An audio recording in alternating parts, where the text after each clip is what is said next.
નમસ્કાર, આપ જો રહ્યા છો સંદેશ ન્યૂઝ। હું છું આપની સાથે કૃષ્ણા અને સમાચારની શરૂઆત કરીએ મહત્વપૂર્ણ સમાચારથી। તો સાબરકાંઠાના વિજયનગર તાલુકામાં વરસાદ વરસ્યો છે।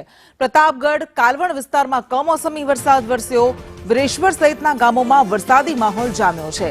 કમોસમી વરસાદને પગલે ખેડૂતો ચિંતિત બન્યા છે। તો સાબરકાંઠા જિલ્લાના વિજયનગર તાલુકાના કેટલાક વિસ્તારોમાં માવઠું પડ્યું છે। સવારથી જ વાતાવરણમાં પલટો આવ્યો હતો અને કેટલાક વિસ્તારોમાં ધીમી ધારે વરસાદ વરસ્યો। વિજયનગરના પ્રતાપગઢ કાલવણ વિરેશ્વર સહિતના ગામોમાં વરસાદ વરસ્યો છે।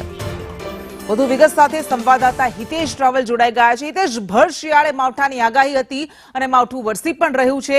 સાબરકાંઠાના કયા કયા વિસ્તારમાં કેવો વરસાદ વરસ્યો છે? જી કૃષ્ણ, સમગ્ર સાબરકાંઠામાં આમ તો આખું વાતાવરણ બદલાયું છે। 3 થી 4 દિવસમાં ધુમ્મસભર્યું વાતાવરણ સાથોસાથ ઠંડકભર્યું વાતાવરણના છાંટ સાથેનું વાતાવરણ જામ્યું છે। જેમાં વિજયનગર તાલુકામાં આજથી સવારથી અચાનક પલટો આવ્યો છે। જેમાં વિજયનગર તાલુકાના જે રાજસ્થાનની સરહદી અને ગુજરાતમાં રહેતા જે પ્રતાપગઢ કાલવણ વિરેશ્વર સહિતના ગામોમાં વરસાદી માહોલ જામ્યો છે અને આ વરસાદી માહોલના કારણે જે જીરું અને વરિયાળી સહિત બટેકા જેવા પાકને જે ભેજવાળું વાતાવરણ અને કમોસમી વરસાદના કારણે ખેડૂતો ચિંતિત બન્યા છે અને ખેતીના પાકને નુકસાન થવાની ભીતિ સર્જાઈ રહી છે। તો કમોસમી વરસાદને પગલે ખેડૂતો અત્યારે હાલમાં ચિંતિત જોવા મળી રહ્યા છે। જી કૃષ્ણા। જી બિલકુલ, આભાર આપનો તમામ વિગત માટે।